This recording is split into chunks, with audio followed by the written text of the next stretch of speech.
What is going down, Sourdough Squad? We got some news to talk about. The San Francisco 49ers have a couple all-pros on the roster and a couple guys who were snubbed.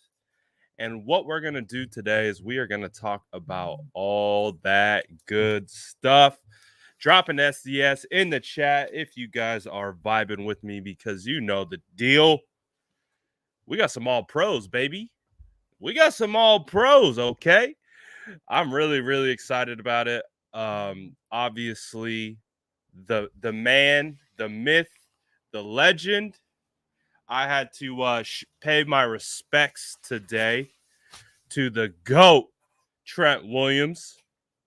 Let's go. We see the squad in the chat. Let's go. Had to pay my respects to Trent Williams today. So we're rocking the Trent Williams jersey, as you can see, and had to bring it out. Oh, yes, sir. You know it. You know it. Also, Deebo Samuel is added to the all-pro list. You absolutely love to see it. Vince says, I was at Deebo's best receiving game all year. Can you guess what game that was? Also, keep up the good work, Brad. The faithful truly appreciate you. I truly appreciate you. Man, off the top of my head, the biggest receiving, because Deebo's tricky. Deebo's a little tricky because, as we know, he added 8 touchdowns on the ground as a rusher. So that's part of Deebo Samuel's statistics that allowed him to get in. I'm trying to think, though, as a receiver, best game that he had, was that the first Rams game? Was it the first Rams game? Feels like it was that first Rams game. I don't know. I could be wrong. You might have to tell me.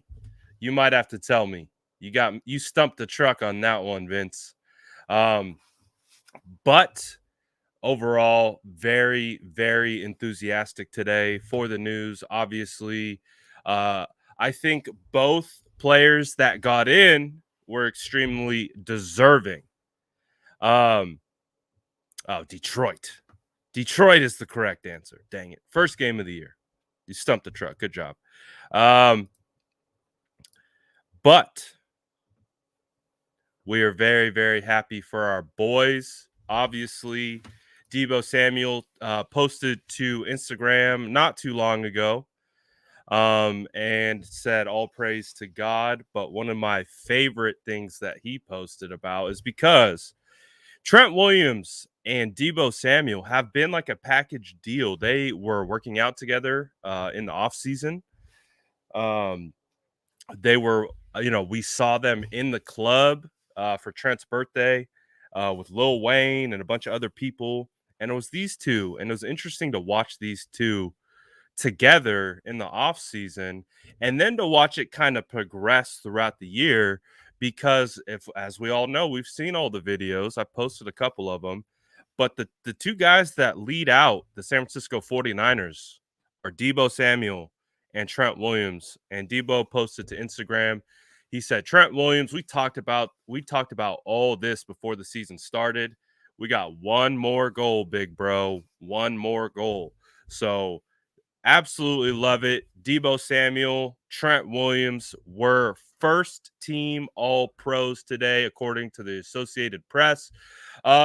It's pretty cool. It's pretty cool for this man right here, Trent Williams, because believe it or not, this is Trent Williams' first time ever being voted as a first team all pro selection. It's hard to believe. I believe he's made the Pro Bowl 9 years. I believe he's up there. He's made the Pro Bowl a bunch of times, but for whatever reason, Trent Williams has not made first team all pro, second team all pro. It's a weird situation, but justice has been served.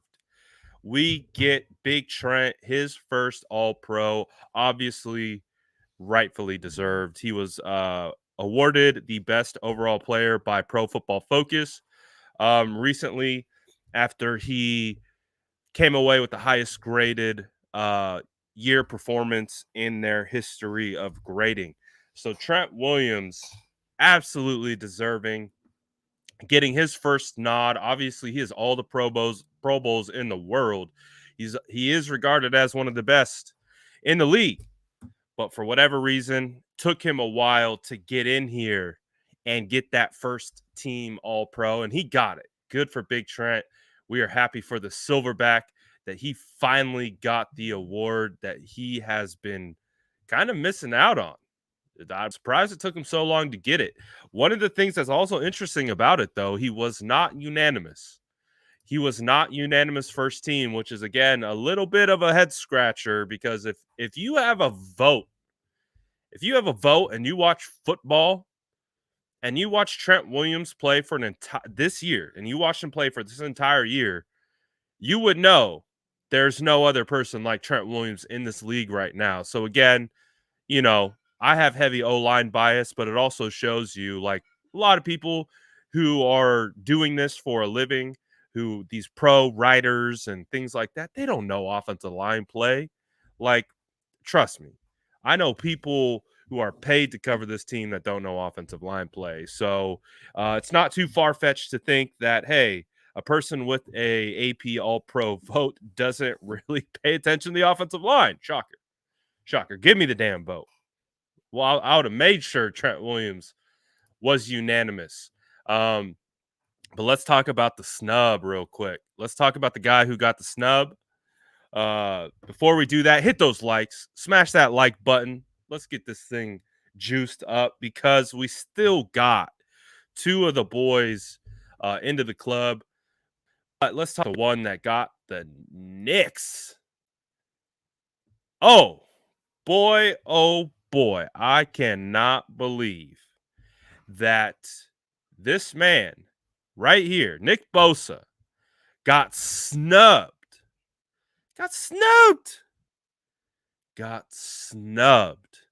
Did not make the count. He missed by one vote to Max Crosby. Max Crosby got one more vote over Nick Bosa and got in as a result to make the second team unit along with Robert Quinn. Now, I will tip my cap to Robert Quinn in regards to sack production and things like that. I believe he was around 15 sacks. But Nick Bosa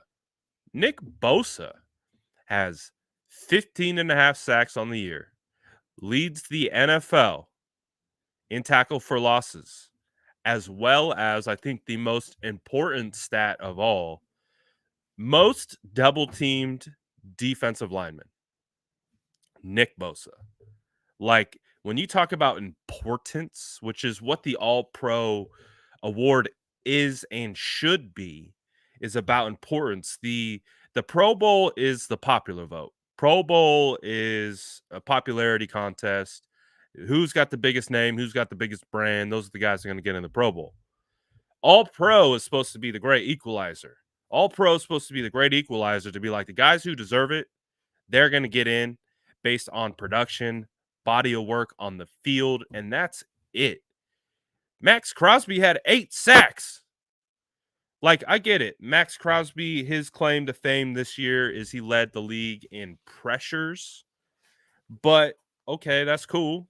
That's great. How many times was he double-teamed compared to Nick Bosa? You know how hard it is to create pressure when you're being double and triple teamed? So that should be something that I would imagine would be taken into account. But let's see. Let's do a little side-by-side comparison, shall we?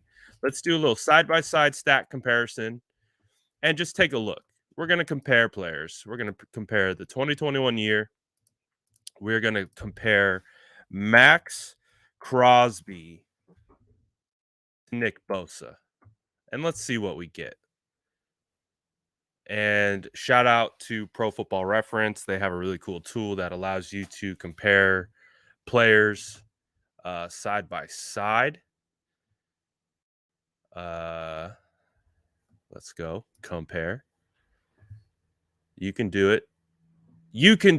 There we go. So side by side, let's see what we get. Well, where's Nick Bosa? All right, bear with me. I want to compare. Oh, look, it already has an example of who I want to compare. Yes, that's exactly who I want to compare. Clearly, this is probably the number one most used search for this particular tool, probably. Can you work for me? I already hit compare. Let's go. I just want to see. But I think this is a great point. They're poking the bear. They're absolutely poking the bear. I don't know why it's not showing Max Crosby. All right, well, whatever. We can look at it the old fashioned way. So, Max Crosby this year in 2021, in 17 games, he had 8 sacks. He also had 13 tackle for losses, combined tackles 56, solo 36, assisted tackles 20. So, uh, from a statistic standpoint, 8 sacks. I mean, again, the pressure thing is what he is number one in, but Nick Bosa is not far behind that. And then if we go back to Nick Bosa and look at his final stat line, Nick Bosa came away with 40 solo, 21 tackles for loss, so 13 to 21. And then the sack total, 15 and a half compared to 8. He also added four forced fumbles. Um, I don't know. The tackle for loss, the sacks, um, that's a big category to be leading in, especially forced fumbles. He had 4. Max Crosby has 0. So, I mean, just statistically, very underwhelming. Um, it's just, I don't know. It's an interesting situation. How Max Crosby is able to get one more vote to be able to edge out Nick Bosa in this particular instance. Again, if we are looking from just purely a statistical standpoint, um, Nick Bosa, in my opinion, has the better stats. He has the better stats, the importance that he brought to the 49ers defense and everything, and the way they've had to be successful.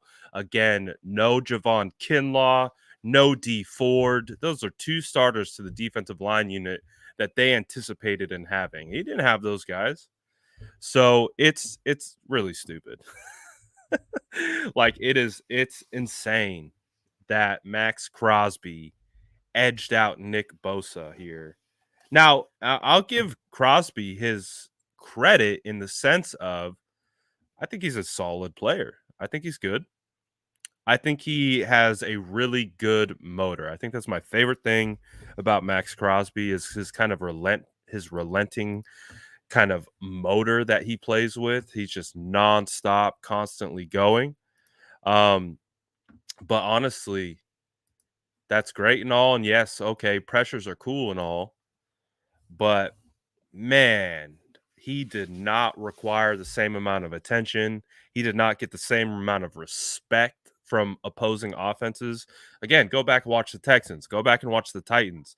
They literally used 3 guys as many times as they could to block Nick Bosa. We even saw the triple team against the Rams on the last game of the year. So there's a lot of disrespect.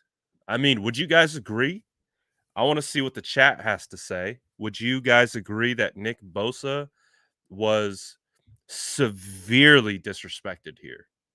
And should Nick Bosa did he just did we just add a chip to that man's shoulder? Did we just not we, obviously, I think 49er fans are all in the same boat. What we're seeing here, yep, absolutely, yes, yes, should have made it, got disrespected, yep. So, I think we can all agree. I mean, I get it. We're biased. We're 49er fans. It is what it is. But, I mean, when we look at the play on the field and we look at even the statistics, and we understand there are a lot of people who judge football by looking at a piece of paper and saying, what numbers did they have? There are literal people out there that don't know what the hell they're watching. They literally look at pieces of paper that tell them numbers and rankings, and they're like, oh, we're going to decide this year that pressures mean more than actual sack production. We're going to go ahead and say, you know what? Oh, Bosa got 15 and a half sacks. Oh, well, Max Crosby got 8. But he also had the most pressures in the league. It's like, what the stupid. You look at the paper isn't even right. Paper doesn't even make sense. Unbelievable. Yeah, well, Armstead's still fighting to get respect from his own fan base, let alone anyone outside 49ers area. Jason saying, I personally think Eric Armstead had a better year than Max. I mean, Eric Armstead came away with 2.5 sacks in the last game of the year. Yep, this is very true. Nick Bosa is the most held player in NFL history. 100%. 100%. So when you look at the whole body of work, you look at like the situation again, no defensive backs, like rookie defensive coordinator, you lose Kinlaw, who's supposed to be the guy playing right inside, right next to you. You lose D Ford, the guy on the opposite side who has been a huge reason why he had such a phenomenal rookie year. And you don't have those things. You got the rookie DC. Again, no cornerbacks. And again, Nick Bosa still able to generate the production in which he did. To get snubbed like this, I don't think Bosa likes it. Like, let's keep it a buck. Like, Bosa is probably not happy, but deep down in my belly, I like that Bosa's probably not happy about this. I like, like deep down in the gut that knowing the competitive nature of these football players, everything's a competition. You want to win.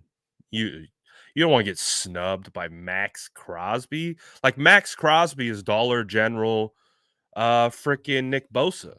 Like not trying to be like ultra disrespectful, a little disrespectful because he plays for the Raiders, so that's part of it. But let's be honest, like Max Crosby, we've been fighting with Raider fans since they're both out of the same class, I believe. I think Max Crosby was a 5th round pick. I think out of Central Michigan. No, not Central Michigan. Eastern.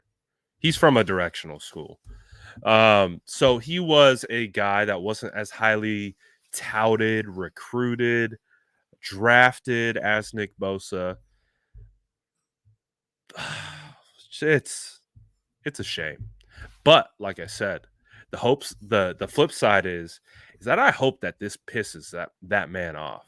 I hope Nick Bosa is I think they just added like a chip onto his shoulder. They just took like a boulder and then just put it on Nick Bosa's shoulder. And I don't know if Nick Bosa necessarily needed I don't think Nick Bosa necessarily needed any additional motivation. However, that's pretty disrespectful. It's pretty damn disrespectful, to be honest. It's been hard enough to get Nick Bosa talked about in the Defensive Player of the Year category. Who knows if he's going to get Comeback Player of the Year? Based on the way this voting shook out, I don't know if he is. Because, again, it took a long time for Nick Bosa to build up some hype. And then, unfortunately, the Titans game where he got max protected, wasn't able to get a sack. Texans game, same thing. Max protect, wasn't able to get a sack. And he only got a half sack against the Rams. So I think probably if Nick Bosa came out, had a big game on national television against the Titans, I think that was the key element. I think that was the key element for Nick Bosa to get the credit that he deserves, because we understand what it is. It's what have you done for me lately? And what have I seen of you most recently to help make my decision? And unfortunately, the last that the most of the national media really saw him, he was just getting triple teamed the whole time. So it is what it is. It is what it is. Big snub, though. Big snub, bro. Let's see. I saw someone ask what jersey are we rocking? We're rocking big Trent Williams today. It's a Trent Williams day. So we're rocking the Trent Williams jersey today in honor of our boy getting his first All-Pro nod. Let's talk about other snubs though. Who else got snubbed? Let me who else? Who else got snubbed? Who else was an all-pro snub? I think there was more than one, but I get it. But oh man. Okay, King Geo says Fred Warner. Fred Warner really picked up. Kyle Juszczyk didn't make first team all pro. Is that real? Jesse Booker says Mitch Wish got snubbed. I'd have to take a look at the stats. I have no idea how other punters are performing across the league. Maybe he could have. But I think this is a great point. How does Kyle Juszczyk not get at least second team all pro, if not first? Like there's no questions, if, ands, or buts that Kyle Juszczyk is the best fullback in the NFL. Like it's not for debate. Like that's not a biased conversation either. Like that's just a fact. Like there is no one as athletically gifted from the fullback position that can do so much. Again, we saw Kyle Juszczyk taking snaps because Mitch Wish went out. Like, ain't no one else doing that, bruh. That's a good point. I like that one, Hurricane. I like that one. I think that's a big ass snub. Jimmy Ward got the snub. If Jimmy Ward, hey, if he puts up the stats, people finally pay attention to him. But I agree though. Jimmy Ward is one of the best safeties in the NFL. He doesn't get the credit that he deserves for what he does. Jimmy Ward is phenomenal. JC Jackson got, so that we can talk about other teams too. JC Jackson, I think, is one of the better cornerbacks in the league. I wasn't looking for him, but if he didn't make it, that's definitely interesting. I think this one. Like, no Kittle? Like, do we not remember that stretch run now, see, I'm going to go ahead and go out on a limb here. Going on IR probably didn't help his case, because when it's all said and done, I think we've come to realize that the tight end position is very statistically driven, which is interesting because it is a position that historically relies on blocking. Being a tight end is about blocking. That's why Kittle, I am bullish of calling Kittle hands down the best tight end in the league, and it's not a question, in my opinion, because for whatever reason, we just apparently live in a fantasy football driven world now. It where everything's driven from stats. Like, yes, and this is it. Andrews and Kelsey had way better seasons statistically, but guarantee they don't take into account the impact of blocking. You go back to that one rush that Deebo Samuel had for a touchdown against the Rams. Um, let's see, what play was it? It was it was a handoff to Deebo. It was like an inside run. It was like a counter play, kind of like a backside pull with George Kittle. George Kittle's coming to pull across the grain. He's actually supposed to kick out Leonard Floyd, who's the defensive end, on the opposite side. But what happens is Alex Mack steps one way, defensive tackle steps another, instantly generates penetration, has an opportunity to blow up the play.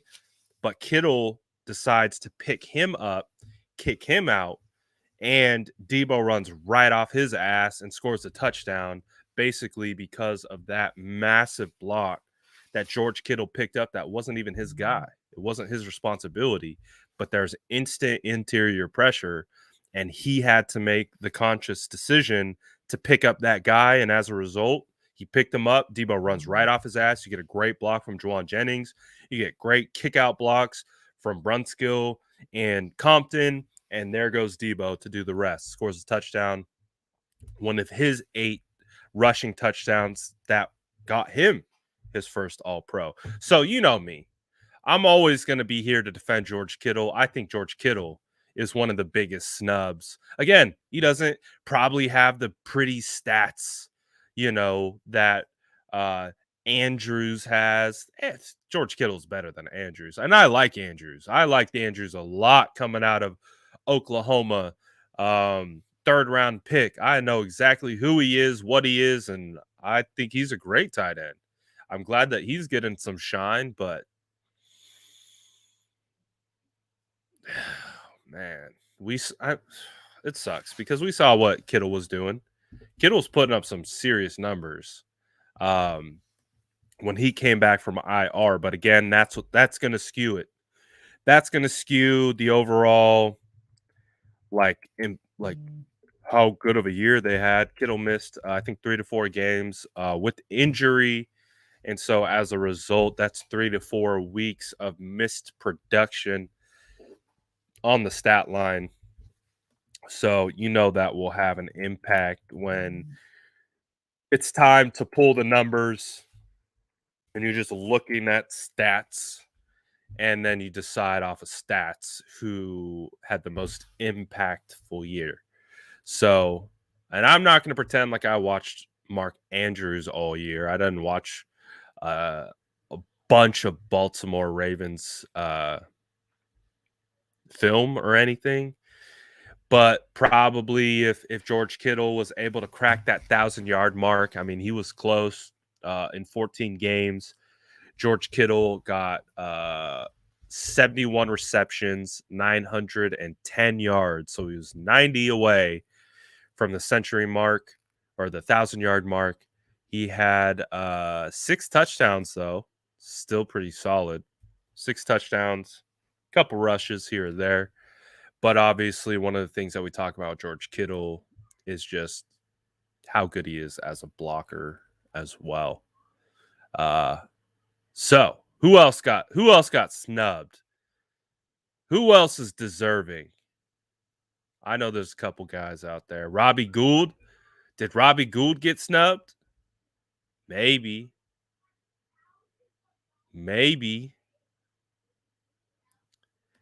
Luke says Warner wasn't all pro this year. I don't think, but he played well. He did not. But he did. He really picked it up when he was able to come back. He was balling.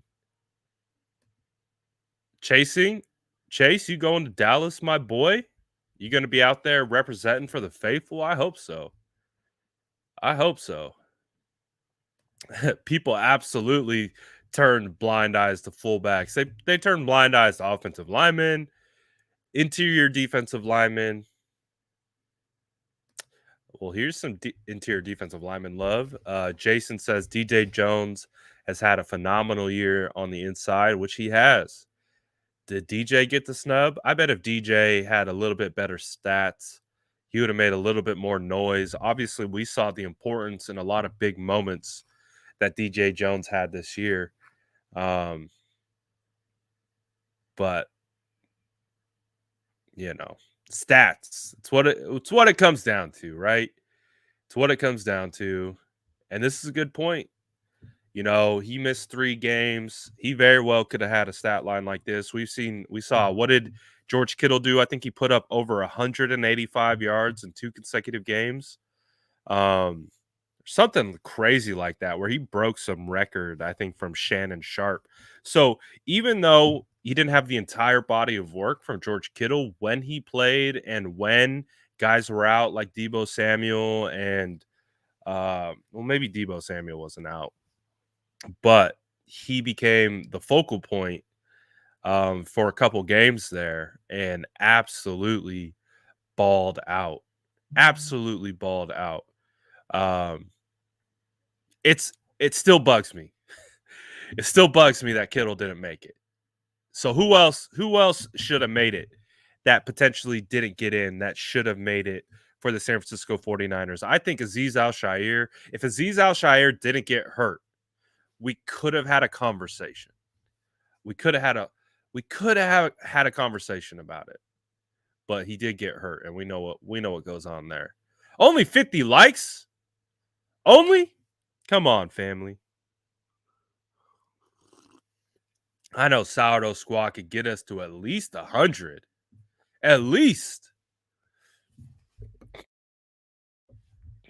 Are we wearing our 94 Reds? I don't believe you are allowed to wear alternative journeys or alternate jerseys in the playoffs. That's my understanding. So I believe they're going. I don't know what jerseys actually they're wearing. Um, ooh, I like this one, Alex Mack.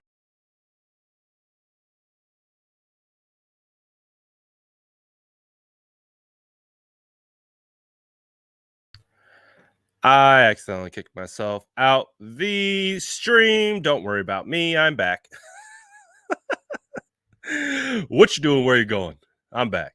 All right, Alex Mack. I think Alex Mack deserves some consideration. He's definitely up there, I think, in the upper echelon of the league. He had a couple plays here or there that he probably like to have back, but overall body of work, Alex Mack helped transform this offensive line unit. Again, all off season last year, people were asking me, because I guess I'm the O-line guy now. They're like, why was the 49ers offensive line so bad last year? Why was it so bad? I was like, because they didn't have a damn center. That's why they were so bad. They tried to put Daniel Brunskill at center. Dude was just figuring out how to play guard. And when you put him down at center, like, you're asking for trouble. Hornets Grossu, you didn't have a center. It wasn't that Daniel Brunskill is bad at playing center. He's never done it before. And then to ask someone who's never done it before to, hey, you're going to start at center now in the NFL. Good job. Good luck. Go have at him. Like, dude, so hard. Because one of the things I talk about as being a former center myself, you are the quarterback of the offensive line. It is a team within a team. It's not individual positions. Yes, you have left tackles, left guard, center, right guard, right tackle, but it's a unit. It is 5 guys doing their job together in unison. And if one guy doesn't do their job, the whole play is destroyed.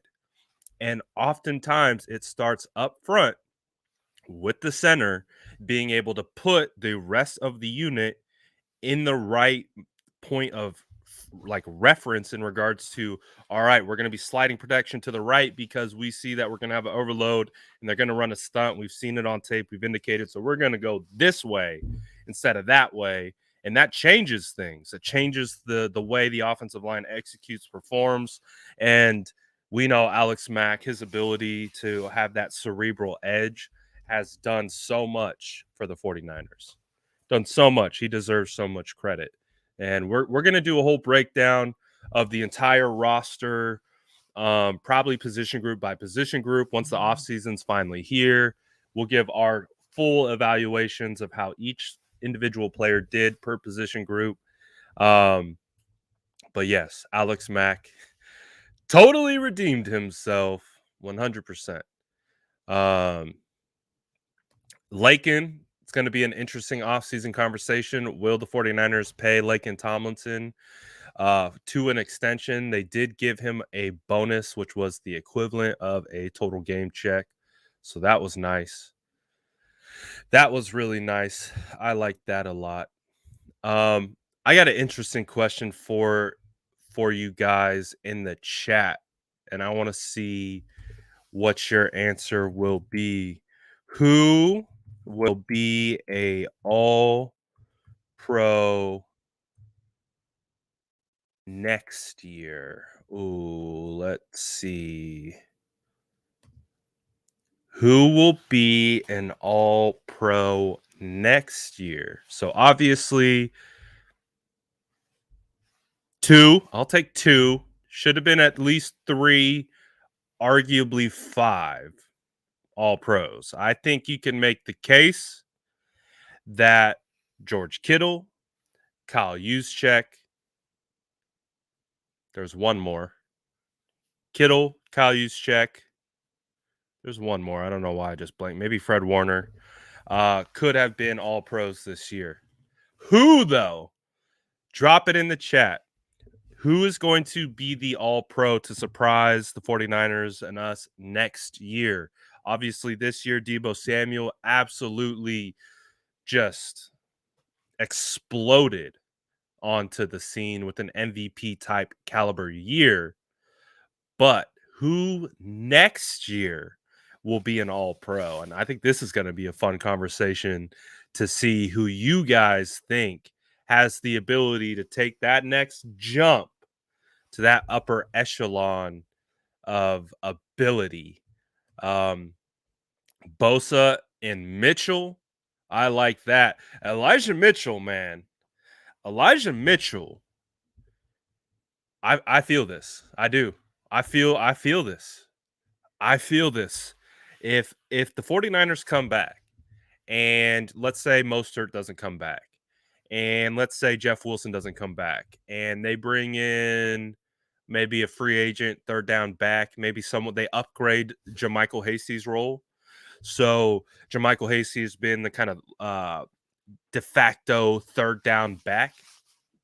Okay, maybe you upgrade that position. Maybe you're able to find someone either in the draft or free agency that has some veteran presence to come in and fill that role admirably.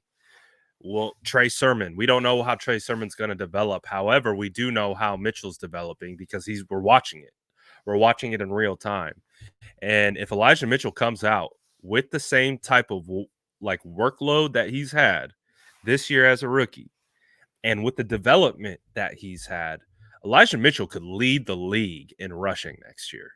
And that is not like just talking out my ass. Like, one of the things that I've been waiting for is Elijah Mitchell's vision and feel for running behind the offensive line to match the skill set.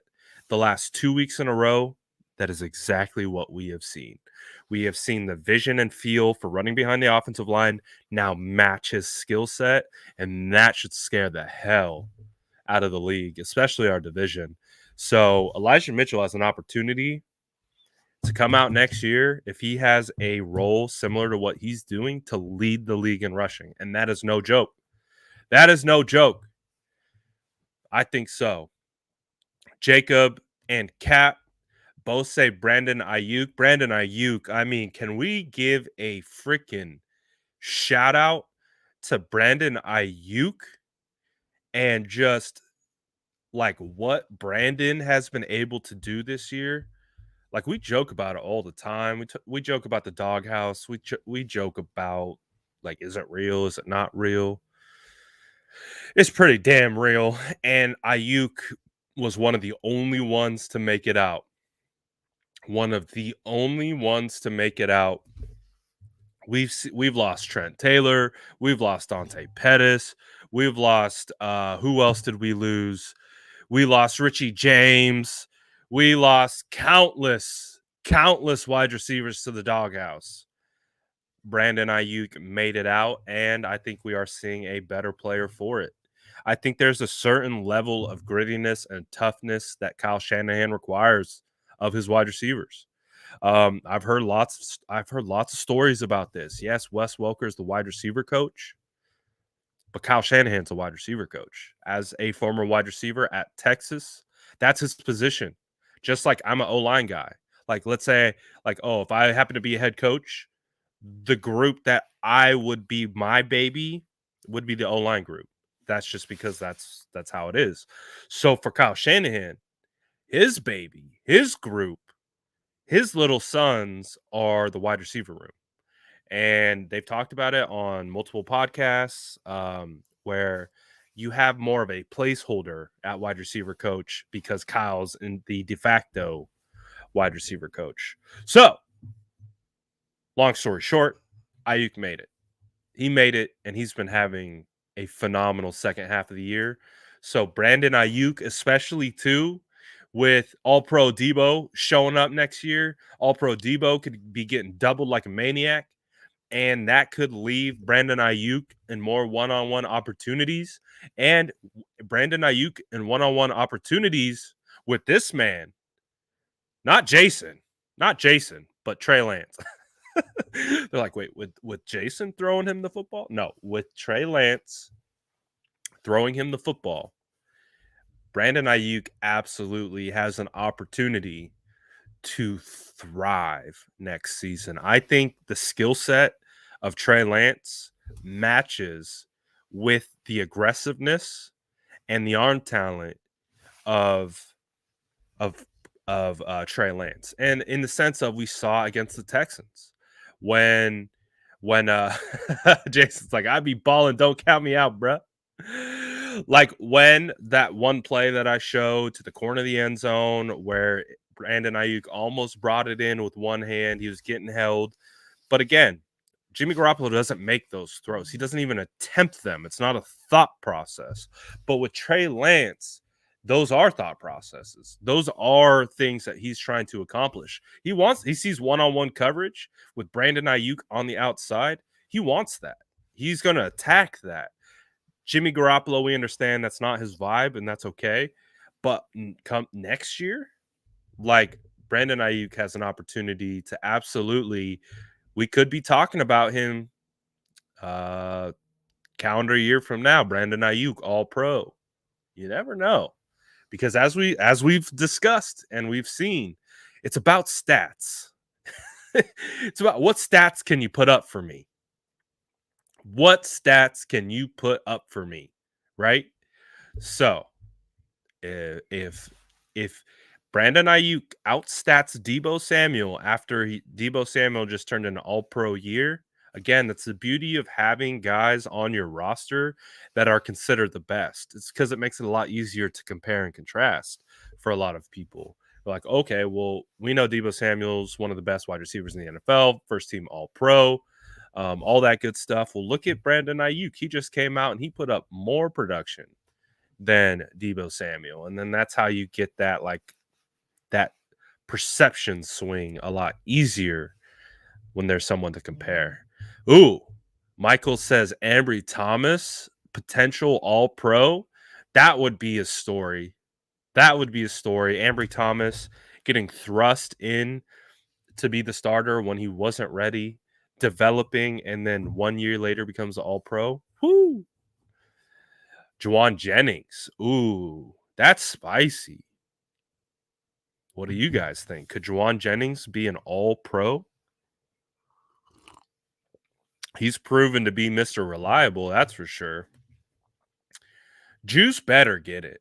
Juice better get all-pro, or else we riot. There's no way Juice can't get all-pro next year. We riot. Banks will be an all-pro. Oh, let's focus on getting the starting job first. Then we'll talk about all-pro. Ooh, that would be fire. Could you imagine 49ers turning in 2 all-pros from the wide receiver position? with Trey Lance slinging darts, because again, it does appear that, this is the end of the Jimmy Garoppolo era. A little bittersweet, little bittersweet. Obviously, lots of fans are ready for it, but hey, he's been doing work. He led one of the most memorable comebacks that I've been a part of. Ooh, I like this. I think this is a good call. Azeez Al-Shaair has the potential possibility of being an all-pro next year, because I think now the league knows him. They know his name. They know who he is. Like, no one knew who Azeez Al-Shaair was last year. I guarantee half our fan base didn't even know who Azeez Al-Shaair was last year. So for Azeez, obviously ending the year injured isn't the best for a perception standpoint. However, if he does come back balling out next year, again, next to Fred Warner, and both those guys are having all pro caliber years, very well could happen. Very, very well could happen. Oh yeah. Luke says, listening to Trent's presser yesterday, you can tell he's wanting to rock with Jimmy and he's ready to go to war with the guy. They've all wanted to do that since the offseason. It's one of the things that has been the most consistent from the players in the locker room. Is, again, 49er fans, we get so hyper focused on what happens on Sundays. But there's so much that goes into Monday through Saturday. There's so much that goes into preparations, locker room stuff. Like, there's just so much, and it's abundantly clear that Jimmy Garoppolo is the grizzled veteran. He's been here. He's been around. He knows the I think we take for granted the fact, like, how much Jimmy knows already, whereas a rookie is coming in, he's trying to learn everything brand new. Everything's brand new to him. Whereas Jimmy, all the small stuff, he already got that on lock, and clearly they really like and respect him in that locker room. Ooh, Alfredo Gutierrez getting the all pro nod. We'll see about that. Oh, Mosley. I could see that. Emmanuel Mosley. Oh, if E-Man could stay healthy, the 49ers get more formidable with the pass rush too. Again, big part of creating stats for DBs too is also having a really stout pass rush. So if you're able to get a really stout pass rush, then who knows? But Emmanuel Mosley, I love Emmanuel Mosley. I remember we had someone on the stream last week try to tell me, respectfully, tried to tell me that Emmanuel Mosley and Josh Norman were like the same player. And I would like to reference the tape of last week. Obviously there's years of tape to support that Emmanuel Mosley in no way, shape, or form is anywhere near Josh Norman. But just yes. Emmanuel Mosley is much better than Josh Norman. And if you still believe that, then I'm sorry. I'm sorry. If you believe that, I'm sorry. Don Burr, the boy, he says, it's Detroit. But bang, bang, Niner gang, Sunday. Let's go. Don Burr rocking with the 49ers. You absolutely love to see us. The stepson says Ambry Thomas going to be an all-pro next year. Hell, could be a huge year next year for Ambry and Emmanuel Mosley. Hopefully, Josh Norman is no longer on the roster. We have been able to identify backups that are much more suitable for. God damn, I'm so happy that Josh Norman finally got benched. Like, shout out Ambry Thomas. Thank you so much for ending all of our misery having to deal with Josh Norman. Ambry Thomas comes in and just makes us completely forget about him. I mean, that's just one of the things too, though, that like perception, perception means a lot, I think, for the fans in regards to how they evaluate people. Having Josh Norman, who was a former really good cornerback in this league at one point, come in and just be ass, like nonstop, just shenanigans. Like, I've never seen someone enter a 49er team the way Josh Norman did and just create havoc for everyone. And not in the sense, in a good sense. Like, just bad every time. Like I respect some people out there that they will defend him, but there's nothing to defend in my opinion. A veteran playing at that level, that the way he just like disregards his assignments, nah, that's not okay. It's not okay.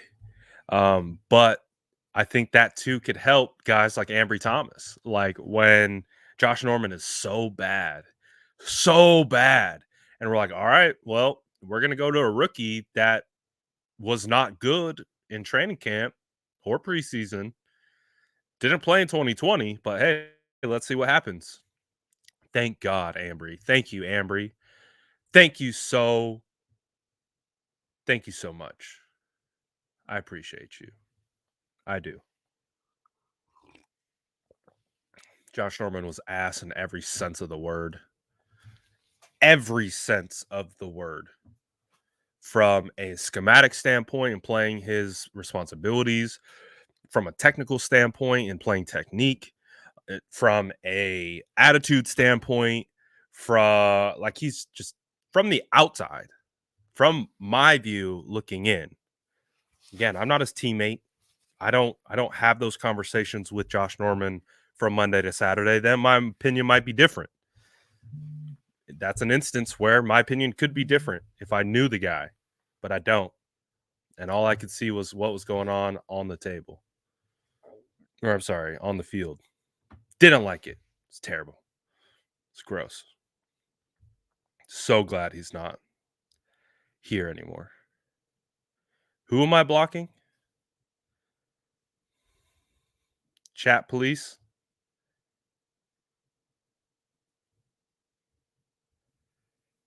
What do you mean by this? You see the 49ers sitting another season. What is... I'll take clarification on that. I don't know what that means.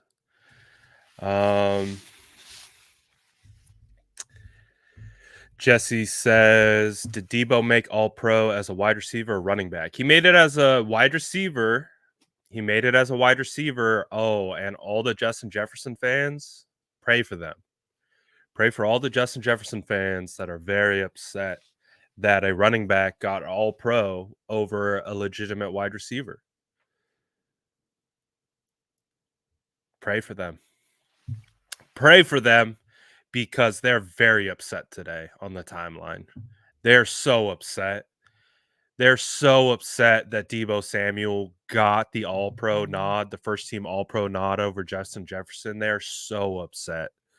They're so mad. Like, they are doing stat comparisons. Oh, they're like, oh, look, like Justin Jefferson had like 300 more receiving yards. Meanwhile, completely leaving out Deebo Samuel's rushing statistics, which were like an additional 385 yards on the ground and 8 touchdowns rushing. They just completely omitted his rushing stats because he's a running back.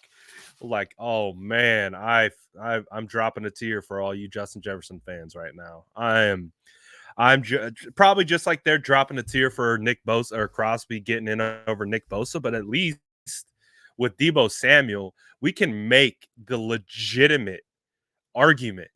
We can make the legitimate argument that Deebo Samuel is absolutely deserving of being all pro over Justin Jefferson, and same for Bosa going over Crosby. Like legitimate, like straight legitimate. Like there's no reason why Crosby should have gotten in over Bosa. Hey, Dick Tracy, you're causing a ruckus in the chat. I will give you a warning. One warning, Mr. Dick. One warning. To get it together, stop trolling the chat. You have one opportunity. Take advantage of it. Take advantage of it. Don't make me do it, Dick. Don't make me. I will. Dick says nice things to me, so that's why he gets a warning. He says nice things to me, so he gets a warning. But, Dick, come on. Play nice. Play nice with the rest of the family, Dick. Come on. Don't do it. Don't make me do it. I'll pull the trigger, Dick. I'll pull the damn trigger, Dick. I think you guys can block him in the chat too. Oh, good stuff. Good stuff. Bro, a menace. He is a menace, but like I said, he does speak kindly about me, so that's why he gets a warning. That's why he gets a warning. Dick, calm down. I see you can't see he figured it out. He's like, "Oh, if I just say nice things to Brad, then he's going to let me troll just cuz I say nice things." But hey, Dick, I'll put you in the doghouse, my boy. I will. Don't make me do it. This is a family. The Sourdough Squad is a unit. And if we can't get along as a unit, then I'm sorry, my friend. I'm sorry. Then we might have to part ways. Oh, good stuff. Good stuff. What else you guys want to talk about? Oh, what was I going to say before I got distracted by Dick in the chat? What was I going to say? I think I was going somewhere too. See, look what you did. Dick. Damn it. I think I was talking about Justin Jefferson. I think I was talking about Deebo Samuel. Oh, yeah. I was talking about Justin Jefferson, Deebo Samuel. I was talking about all the fans crying about how Justin Jefferson got snubbed by Deebo Samuel. It's just not comparable. It's just not comparable. Think about the quarterback difference just alone. Just think about the quarterback difference. Think about the offensive scheme and philosophy. Like, now I get it. You know, the Vikings have Dalvin Cook. Okay. Top 5 running back in the NFL. Okay, they have Adam Thielen. Okay. Probably top 10 wide receiver in the NFL. They have Kirk Cousins. Dude might choke in big moments, but that dude can sling the ball. That's what he does. He just throws the football everywhere. It's not very comparable to the 49ers setup. It's not. We had rookie running backs. We had Brandon Aiyuk opposite of Deebo Samuel, who couldn't get his stuff together at the beginning of the year. We had George Kittle, who was on IR at one point. All we had was Deebo Samuel. Defenses knew at one point all we had was Deebo Samuel, and yet Deebo Samuel still thrived. They still could not stop Deebo. That's why Deebo, in I think the minds of 49ers fans, is worthy of being in the MVP discussion because of what Deebo Samuel did when there was nothing. When it like again, we know what Jimmy Garoppolo is. Jimmy Garoppolo is not a strong downfield thrower. He doesn't have pinpoint accuracy. He can be accurate. He can make good throws, but it's not something he does consistently. Whereas Kirk Cousins does. It's not comparable. It's not comparable. You look at the situation, again, you look at the production, it's just not comparable. That's why Deebo Samuel's talked about as an MVP candidate and Jefferson is not.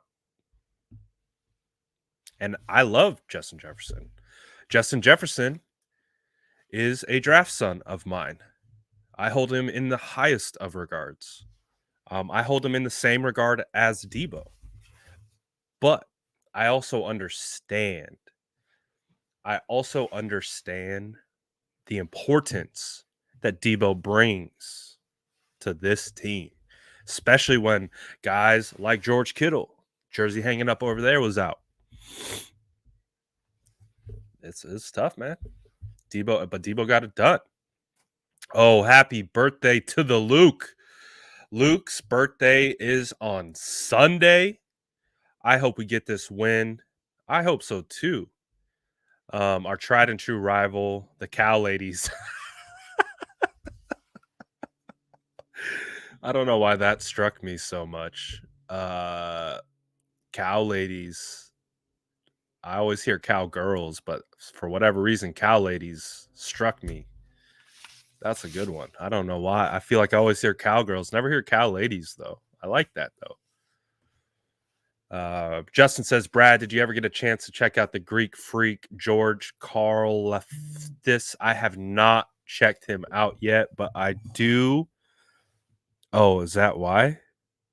I was gonna say I have my post-it note right here, but it's not here, so that's probably why I completely forgot. I gotta rewrite it down. You know me. Squirrel pops up, I'll completely forget. I'm writing it down again. Karl Aftis. Wrote it down. Squirrel. Don't forget this time. I wrote it down. Try not to forget. Ooh.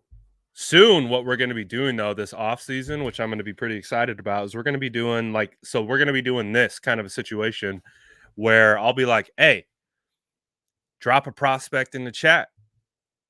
And what do? We'll pull up a tape of a prospect and we'll scout them live. I found so many players from the chat.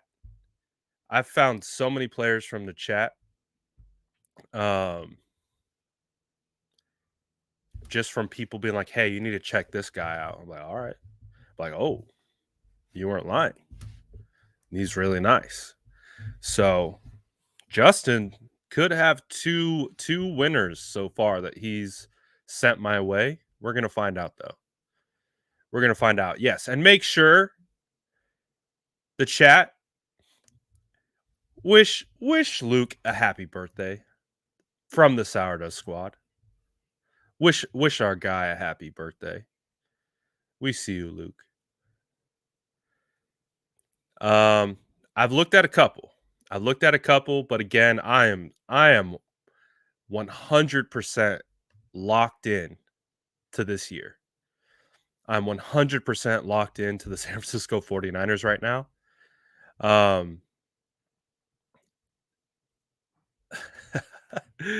Let's go. I hope you're 2 for 2. I hope so. Because you're slowly building up the credibility with me in being able to identify prospects. Hey, there are people get paid hundreds of thousands of dollars to identify draft prospects.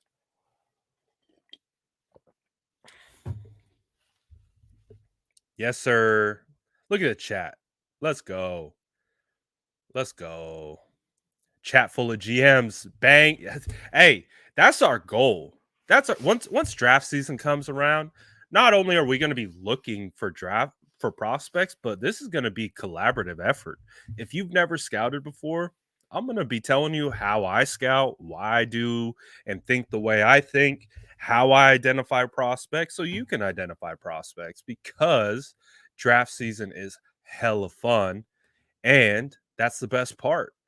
Best part is finding guys that people don't talk about. We know how it is. What school did you go to? Oh, did you play in the SEC? Oh, you didn't play in the SEC. Oh, he didn't play in the SEC. He's not going to be any good. Those are my favorite. Give me the small school prospects. Give me the guys no one's are talking about. Give me the guys from the directional schools. Oh, let's work.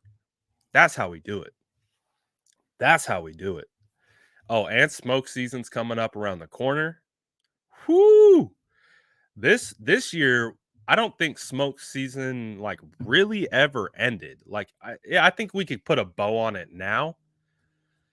I think we could put a bow on it now, but it literally lasted almost all year. Smoke season is like a off-season thing, and smoke season push right into the year. Whew. Hopefully we have a a little different year than we did before. Oh, I got missed picks. Ooh. One guy that I thought was going to be super good. His name was Jerron Kreiner. He was Nick Foles, number 1 wide receiver at Arizona. I thought that guy, for whatever reason, I thought he was going to be so good. Jerron Kreiner coming out of Arizona, wide receiver. I thought he was going to be electric. Guess who drafted him? The freaking Raiders. I knew it was over then. I knew when he went to the Raiders, I was like, oh, it's a wrap. There's no way. There's no way he's going to do anything. Sure enough, he didn't. Another guy that I like, funny enough, Zay Jones. Loved Zay Jones coming out of Eastern Carolina. Raider. God damn it, dude. Whenever my prospects get drafted to the Raiders, like, it is a guarantee, like, they're not gonna like survive. The Raiders like literally just chew up and spit out prospects like it's no one's business. Never seen anything like it. They have a real hard time developing talent, but hey, they've done it recently. Max Crosby, gross.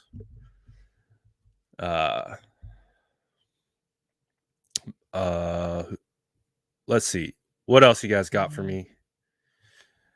You want to talk about? Oh, look at this guy. That's fun. I remember he was in here a while ago, right? I think he was in here a while ago. Justin said, hey, I previously wanted OBJ, Ramsey, Dak, Arden Key, Bosa. Yeah, I feel pretty good about my final mock draft that I did that year that Bosa and Deebo came out, because those were my first 2 picks. Obviously, Bosa was whatever. Like, yes, Bosa was going to get taken number 2 overall, but that was the year that I was bullish on Deebo Samuel, and Deebo Samuel was my 2nd round pick for the 49ers. So I got 2 right, and those 2 picks ended up being pretty solid for the 49ers. Lots of 49er fans wanted AJ Brown over Deebo. Lots of 49er fans wanted AJ Brown over Deebo. I'm really happy they grabbed Deebo. Shout out Senior Bowl. Wasn't for Deebo balling out the Senior Bowl, I probably wouldn't have been as hot and heavy on him. Also, same reason I was hot and heavy on Terry McLaurin. Terry McLaurin had a wonderful Senior Bowl, and instantly knew right then and there that guy was for real. So I'm excited. Draft season's right around the corner, guys. Draft season.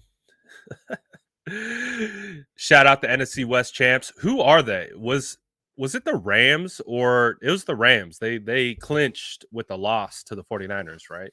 They clinched. It wasn't Arizona, I believe. It was the 49ers. Or I'm sorry, the Rams that won the West. The Rams won the West in the most like depressing fashion you could win a division. Like, I don't know what there is to be excited about. Like, I don't know what there's to be excited about to like be real excited about that. Like, oh, we won the West though. Like, you won the West on default. Like, you lost to the 49ers and you just happen to win the West based on how the records played out. Like, good for you. Good job. Nice work. Good job. We'll see who goes the furthest in the playoffs when it really matters. That's what we're looking for. So, gosh. I hope the 49ers beat the Cowboys, man. I hope that the San Francisco 49ers beat the Cowboys and we go crazy.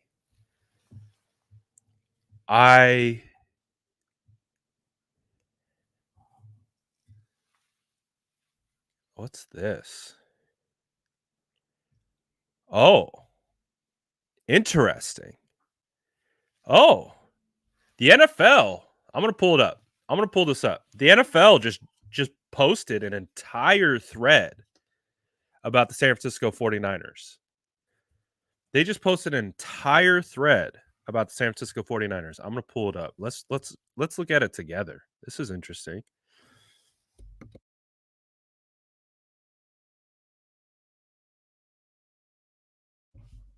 All right, let's look at this together. Let me pull it up. So the NFL just dropped an entire thread on the 49ers. Let's enjoy together. Let's see what we have. Share screen. Share. All right. So let's take a look. So the NFL just posted this thread. I haven't looked at it. I don't really know what it is, but hell, let's take a look at it. NFL said injuries and a 3-5 start had the 49ers seeing deja vu at the start of the 2021 season. But with a relentless pass rush and the emergence of explosive players on offense, they finished 7-2 and are back in the NFL playoffs. Here's how they got there. And this is how the thread started. So they said their run started when the offense got back to what it does best: long, sustained drives. An 18-play, 11-minute drive set the tone in a 31-10 victory over the Rams. Deebo Samuel's threat as a pass catcher and a runner put defenses on notice. He led the 49ers in rushing in week 11. Remember, this man's a wide receiver. More on Deebo Samuel later. They go on to say, could December 12th have been the day the 49ers became a contender? A road trip to Cincinnati saw a huge 151-yard performance from George Kittle and an overtime game winner by Aiyuk. Having the best season yet, but snubbed from the Pro Bowl, Nick Bosa recorded his 15th sack in week 15 over the Falcons. The defense was humming. Sitting at 8-6 with 3 games to go, SF was squarely in the postseason race. But a heartbreaker at Tennessee made things clear. The Niners could not lose again. Enter rookies Trey Lance and Elijah Mitchell. Eli ran for 119 yards and Trey threw for 249, including this laser to Deebo. See, we said he'd be coming back again to win in week 17. It all came down to a week 18 tilt against the Rams. Win or go home. Deebo decided he was going to be a QB that day, threw a sick touchdown pass to Juwan Jennings, and the 49ers erased a 17-point deficit. Despite a painful thumb injury, Jimmy Garoppolo put together a clutch drive that sent the game into overtime when rookie Ambry Thomas made a play of his career so far. The Niners were back in the NFL playoffs. Insane. So can the 49ers keep the momentum and make it to their second Super Bowl in 3 years? We'll find out. Oh, boy. We will find out. We will find out, fam. That kind of got me hyped. I don't know why. I'm not gonna lie.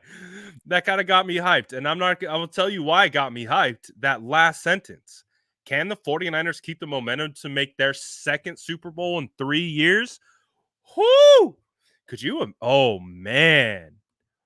See, like that sentence in of itself just got me so hyped.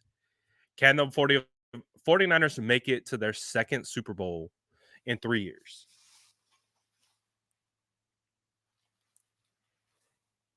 If the 49ers make it to the Super Bowl twice in 3 years, we're smoking that fire Kyle Shanahan pack tough. Oh my goodness. If you said fire Kyle Shanahan this year and he goes to the Super Bowl, all those people who are spouting out, oh, he only went to the playoffs once in his tenure. He only has X amount of wins. Fire Kyle Shanahan. Oh, we're smoking that fire Kyle Shanahan pack. Oh my goodness, we're roasting our own fan base. If the 49ers go to 2 Super Bowls in 3 years and people on this fan base, some of this fan base said with their whole ass chest, fire Kyle Shanahan. Their whole ass chest, their whole ass chin up, like, yeah, fire Kyle Shanahan. Oh, we're coming at their neck, bro. Not only are we celebrating the potential opportunity the 49ers go to the whatever. I'm not going to worry about that. I don't want to. Petty boys exist. But we'll take the high road for now. For now. But my goodness. If the 49ers make it to the Super Bowl, oh, petty boys coming out.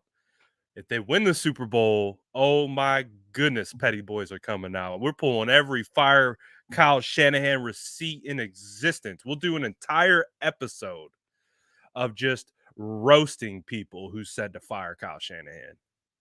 It's coming.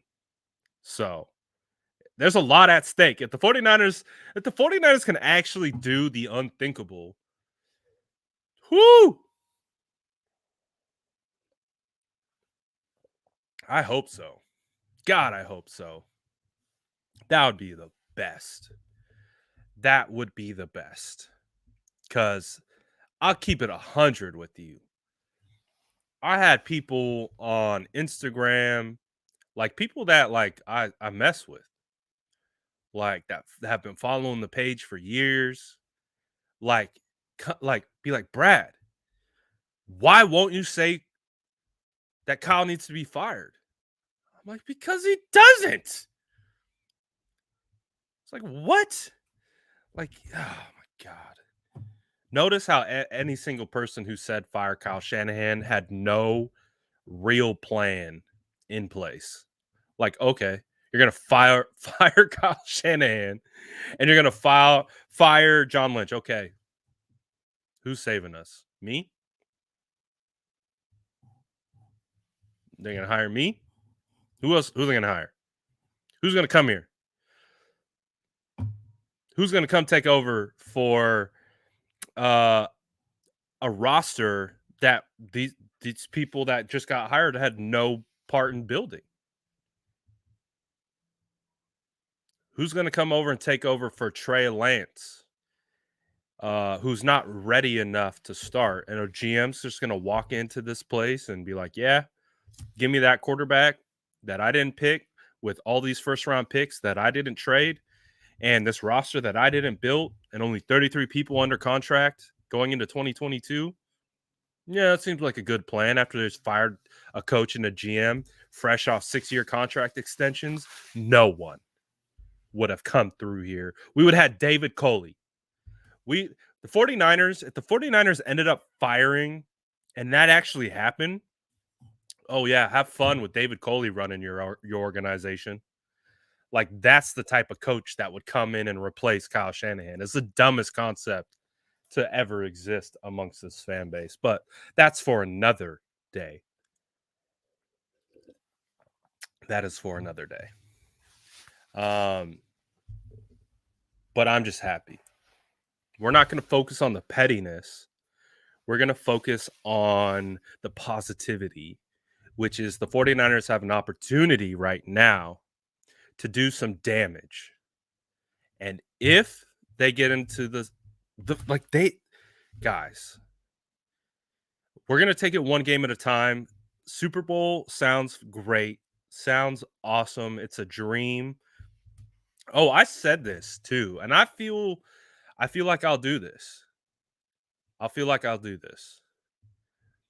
If the 49ers win the Super Bowl, this year, I will get a tattoo that says, "Feels great, baby."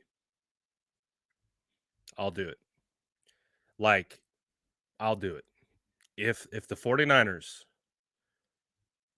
win the Super Bowl, like, not make it, win the Super Bowl, I will get ink, permanent ink, placed on my body in honor of Jimmy Garoppolo that says, "Feels great, baby." And so I'm thinking placement wise, I'm not putting it on my lower back. I'm not putting a tramp stamp on this beautiful physique. Can't do that. But I'm thinking of putting it like, so if I had a Super Bowl ring, I would put it on my ring finger. So I'm thinking about potentially getting "Feels great, baby" right here on where I would put my Super Bowl ring. I'm not putting it on the face. We went through this on Twitter. If I did put it on my face, like if I got "Feels great, baby" like right here, wouldn't be able to see it. So could work. But that's like this, the way this year has gone, like the fact that we're in the playoffs, if the 49ers win the Super Bowl, I will do something drastic like that. Like, I will. I don't like that's a win. Like, if the 49ers win the Super Bowl, I'm happy. And I will gladly go get a tattoo that says "Feels great, baby." We will record it. We will upload it. We'll do a live. While getting the tat. Like, trust me. If the 49ers win the damn Super Bowl, I will get tatted. Like, that's how much this year means to me. That's how much this year has been a roller coaster of just craziness. And if the 49ers can actually do it, I will put permanent ink on my body. That's how much I want that damn Super Bowl. I want that damn Super Bowl. I want to freaking win. I want the 49ers. I want to just, like, again, even our own fan base, because you guys know how I roll. I'm optimistic by default when it comes to like evaluating football. I look at so many different things, and I've been told by so many people this year that I'm delusional, that I don't know what I'm talking about, that I'm this, that I'm that, just because I refuse to say the season is over and that the 49ers should fire Kyle Shanahan. So I will go out of my way to get a damn tattoo if the 49ers win the frickin' Super Bowl. They do it. That's a good question. Good question. King Geo says, what if Lance wins it this year? Like, what if through some crazy divine intervention, Jimmy gets hurt, Trey Lance comes in, and he leads them to a Super Bowl victory? I'll still honor Jimmy. I will still honor Jimmy, and that is someone I do like. Trey Lance. I do think Trey Lance is the future of this franchise. I did say that, the 49ers should probably start Trey Lance week 1 and not have gone through this weird year of quarterback controversy. Definitely was something I wasn't wanting them to do, but they did it, and we saw the repercussions as a result. It was a hard year, but that makes it more sweeter, I think. I think that makes it more sweeter. And if it is Lance, I don't care. If the 49ers win the Super Bowl, I will get Feels Great Baby tatted on me. I don't even care. Like, I want them. I want them to win the Super Bowl so I could do something that will I'll probably regret later. But I want that. Like, I want the 49ers to be in that position. I want that's like, if the 49ers win the damn Super Bowl, oh my goodness, I will get it tatted. I don't care. And every single one of you heard me. This is my definitive statement. Like, because I put it out there on Instagram and Twitter, and I was thinking about it. I was like, man, if they won the Super Bowl, I think I would get tatted. No, I will get tatted. I will get tatted. It's not going to be a tramp stamp, and it's not going to be a facial tat. However, I might get it on my hand, so it's out there to see forever. Like, anytime, like, it's just a reminder. Like, the 49ers won the Super Bowl, like, and I look at it every day on my hand, I would do that. So I only have one tattoo. I only got one tattoo, so it's not like I'm already Mr. Yadded or anything. But I'll do it. I'll do it. That's how much I want the 49ers to win. So we'll see. That's a lot of pressure, 49ers. A lot of pressure. Oh, with an SDS? Ooh, maybe. Maybe. Ooh, I like that. Ooh. I was thinking of some kind of like dope, like not like crazy cursive font or anything, but the saloon font that says "Feels Great, Baby." Oh, I might have to get Luke to do it. Oh, that would be fire. Luke tats up the boy. Oh my goodness. That would be legendary, Luke. Oh my goodness. That would be great. Nigel, I said I'm going to get "Feels Great, Baby" tatted on me if the 49ers win the Super Bowl. And I don't care who's that quarterback. Could be, like the question was from King Geo, could be Trey Lance comes in, I'll get tatted. If Trey Lance wins the Super Bowl, I don't care. I'll still get "Feels Great, Baby." Like, for what this year was for Jimmy, like, even understanding, hey, this is Jimmy's last year. He talked about it. Like, they had a conscious conversation, Juszczyk and Jimmy, before that Rams game. And they're like, this is our last regular season game together. And he's like, yep, it is. And I think they're going to play with that same energy all throughout the playoffs. I think that's an underrated thing that no one else has going for them. No one else has a quarterback, the leader of their team, that the entire locker room is galvanized over and like completely rallied behind, that is not going to be on this team next year. And everyone knows that. And I think that, again, is another reason why this team is freaking dangerous. Like, I talk about the human element of football all the time. One of the biggest things that I scout is body language. The reason why I scout body language, because it tells me who that person is. I want to know who you are from a psychological standpoint. I don't like, yeah, it's great. It's great to be able to look at a guy and be like, oh, he runs fast, he jumps high, he catches the ball good. Like, oh yeah, that's good. No, no, no. That's not what scouting is. Scouting is figuring out when your back's against the wall, what is X player gonna do? How is X player going to respond? How are they going to mature and develop over multiple years? If they have a poor baseline of who they are as a human, then they are probably not going to reach their full potential. So it's very important to draft. There's a reason why when you look at the 49ers and you look at uh, who they draft, what do you hear all the time? They draft good people. They draft good people. They draft like good guys. Not only are they talented, but they draft good guys. There's a reason for it. So I don't even know where I was going with that, but hey, it happened. We did that together.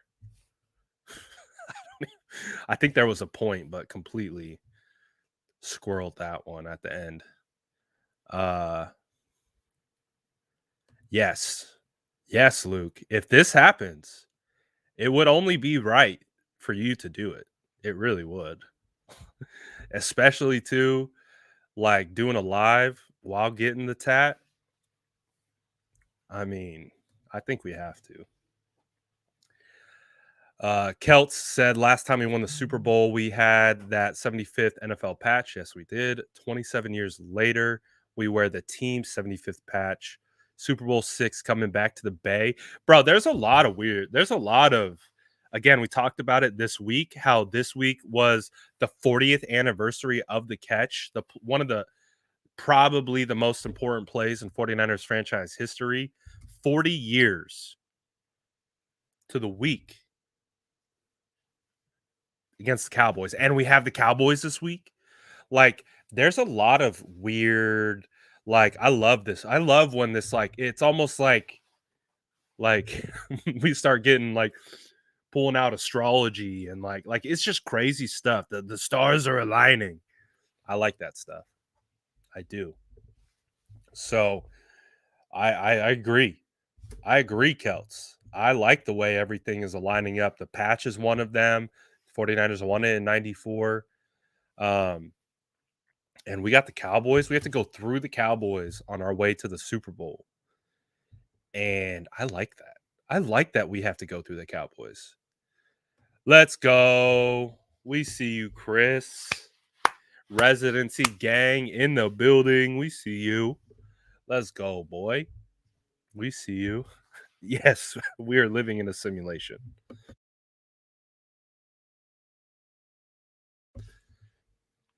100%. I see you. Let's go. I love that. Glad to see you get your residency hat. Welcome to the residency gang, bruh. Oh, I got you, fam. You set me up for this one. So if you guys do want your residency gear, you can see a hat over my shoulder. You guys know I got millions of hats. I still got to check on the beanies if those are back in stock yet. Those were very popular. The beanies, every time they get restocked, they go so fast. So if you do hop on to residency.com and you see that there are beanies available, again, the beanies are sick. I freaking love my beanie. Like I would wear it. I do wear it pretty much every day. Um, if they don't have it, or if they do have it and you want it, you better buy it because the beanies have been just, it's wintertime and they're good quality beanies, so they go off that shelf quick. So promo code the SF Niners gets you a discount, all that good stuff. Yee, that's a W. That's a W. Those are hard to get. Those are hard to get. So I'm excited, man. Let's see, where are we at? 134. I feel like I want to do another live today. I have been poor with my coordination. This is my fault. I'm going to effort and try to get Jordan on. It's my fault. I have not done a good job with scheduling. I admittedly kind of enjoyed taking the day off to celebrate my son's birthday, so just got to get back on track. But I'm going to potentially try to get another one in here. We'll see.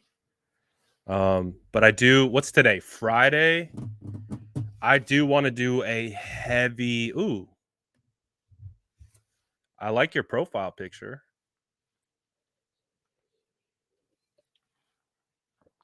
I admittedly like your profile picture, but welcome. But I do want to do like a in-depth preview. So I want to do an in-depth preview of this game against the Cowboys. So think if I can't get Jordan, then I think that's what we'll do here pretty soon, actually. So we're gonna do another live today. So I don't want to talk too much about the matchup against the Cowboys because I want to do a live dedicated to talking about like one-on-one matchups. The biggest matchups, I'll tease it. How about that? I'll tease the live in a little bit. I want to talk about the offense versus defensive line matchups because I really think that's where this game is going to be won. I think it's going to be won in the trenches. And now I'm biased. I think every game is won or lost in the trenches. So it might sound a little bit redundant, but I really do think it's going to be won in the trenches. And there's a lot of really solid matchups. There's a lot of really solid matchups there that are going to be around the line of scrimmage. Parsons, Gregory, DeMarcus Lawrence. There's gonna be a lot to look at. So I want to get into that. Oh, that's right. That's right. There should be a press conference coming up here pretty soon. So we might time it once the pressers are over. We might be back live to do a full preview of 49ers versus Dallas playoff game of the century. Playoff game of the century. Tell me I'm wrong. Yep. So perfect. Perfect. The press conference starts in 5 minutes. Yep. I will see you guys all over there. So what we're gonna do, that's what we'll do. So keep an eye out. If you're here now, head over to the presser. When the presser's done, come back and we will pick up a live and we will start looking at the matchups. We'll obviously be talking about any of the news that comes out of this press conference. And we're also going to be previewing this match. This matchup is about to be legendary. Legendary. So MG, come back. King Josh, come back. I would love to have some Dallas fans in the chat when we preview 49ers versus Dallas. So we could just have a lot of good conversation back and forth, a little bit of trash talk. I'm going to start a new stream. So we're going to bring this stream down. Obviously, like I said, the new presser is in 5 minutes, or the 49ers presser is in 5 minutes. So we're going to bring this down. We're going to watch the presser, and then we're going to come back and we'll preview 49ers versus Cowboys, and we'll talk about what happened in the press conference, and we'll do all of that. So I would do the film breakdown of Dallas. I don't have Dallas tape. right now. So unfortunately can't do that. But that's what we got. So I appreciate all of you guys. Before you leave, smash that like button on this video because you're a part of the Sourdough Squad. We see the squad in here balling per usual. SDS is undefeated. So smash that like button on your way out. And then when you hop back in, smash that like one more time. Let's go. We see the Sourdough Gang. Appreciate you guys always rocking, vibing with me. Hopefully, after all this crazy year, it ends with me getting a tattoo because the 49ers won the Super Bowl. I hope so. We'll find out. But let's go hop into. So I'll see all you guys. I'll be in the YouTube stream as well for the 49ers press conference. So go hop over there. And then like I said, we'll be on the way back. And we'll do a nice preview of Dallas versus Niners. Let's go. Appreciate you guys. See you soon.